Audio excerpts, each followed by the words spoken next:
Ken Thomas joins me now from Washington. He's a political reporter for the Associated Press. Boy, I thought that was an incredible exchange there. You know, when you talk about the president, he says he's fighting back, Is escalating rhetoric his only way of fighting back at this point?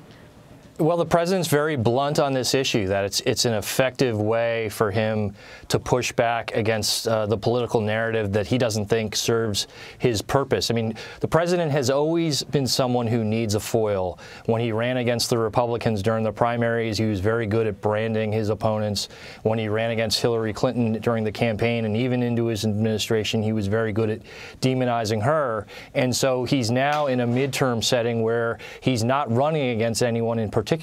So the media is a very effective foil for him, and it allows him to discredit any story that he doesn't like or push back against a narrative that doesn't serve him well. And the question is, at what cost? Is there a possibility that someone could take this too far and do something they shouldn't do? So the president, we know, has 10 rallies between now and Tuesday. Is there any way to tell if this blitz will really help in those key races? Well, look at the places where he's going. He's going to either Republican states with tough Senate races, or he's going to Republican areas of swing states where there might be a governor's race that's very closely contested, or a tough Senate race. They've largely been unable to go to the suburbs where a lot of these House races will be controlled. So I think this is a play to maintain the Senate majority and to try to help a couple of gubernatorial candidates, who are in really tough races. And the question is, can the president, avoid the problems that his predecessors have faced in midterms? President Obama always struggled in the two midterms elections, and President Bush, towards the end of his time in office, had the same problem. So the president's going to be fighting against history as he tries to save Republicans in the Senate and the House. Ken, at the same time, we know the president is really doubling down on his anti-immigration rhetoric. He tweeted a racially charged ad yesterday. Some critics actually compared it to the 1988 Willie Horton campaign ad, which was run against Democrat Michael Dukakis. It was all condemned as racist. So, can you tell us sort of a little bit more about the president's ad? Yeah, I mean, the ad was basically a re-up of what he did on the anniversary of his inauguration. He put out the same clip in January 2018, and this is a play on immigration. This speaks to the degree to which Republicans, and the president in particular, feel like this is a winning issue for him to mobilize his supporters to get voters in the Republican column. And it's one of those issues that harkens back to the Willie Horton ad in 1988. And what's striking about it is the president is completely owning up on this. He put it out on his Twitter account. In 1988, the Bush campaign distanced itself from the ad. It was put out by a shady Republican group. And, even in the final years of his life, Lee Atwater, the Republican strategist who was behind it, realized that it was something he shouldn't have done. So, this is a just very bold play to get immigration into the ecosystem in the final days. You talk about getting immigration into the ecosystem. We keep hearing these claims about these migrant caravans. I want to play for you what the president had to say about sending troops to the border.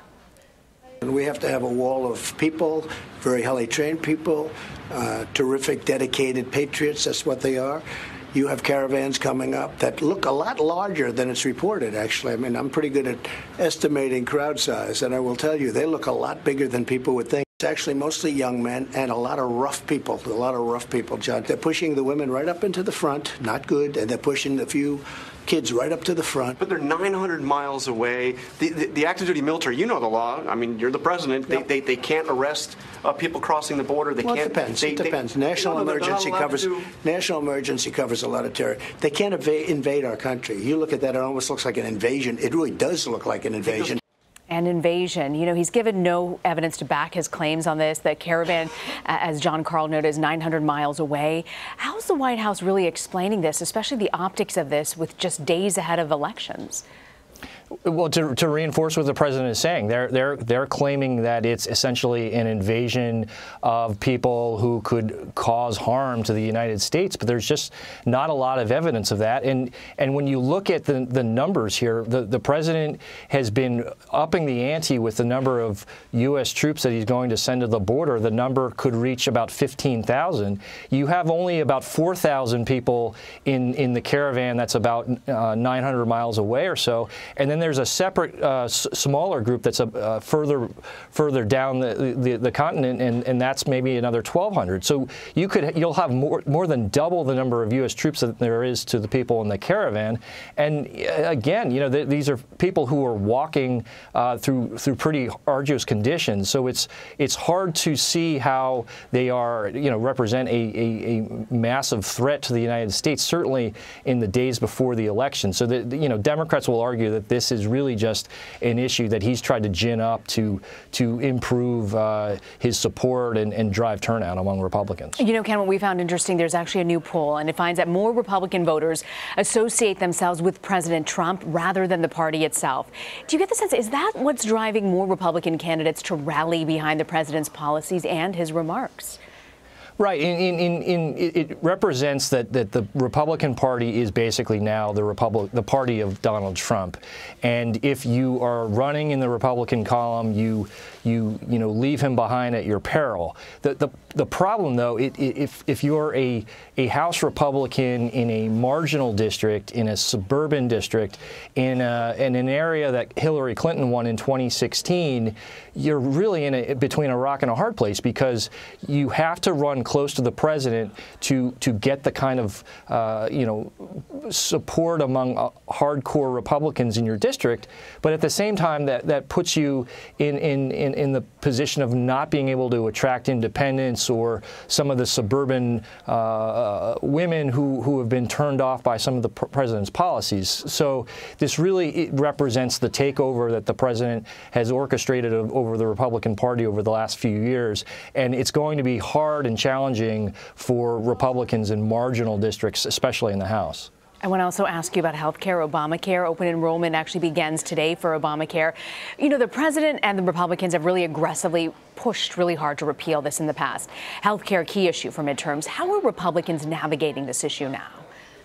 Yeah, if immigration is the go-to issue for Republicans, healthcare is the sweet spot for Democrats, and this does speak to the challenge that Republicans will have.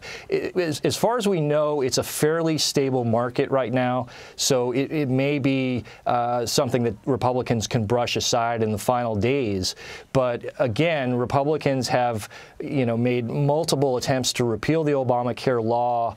They've, you know, tried to push forward leaner plans that don't cover as much, and they've certainly cut back on the advertising for the Obamacare plan. So it's just a very ripe issue for Democrats to raise in the final days, and Democrats have always wanted to run on health care, and so this is really a gift for Democrats to address. Ken Thomas, grateful you could join us. Ken, thank you so much for your time. Thanks, Serena. You bet.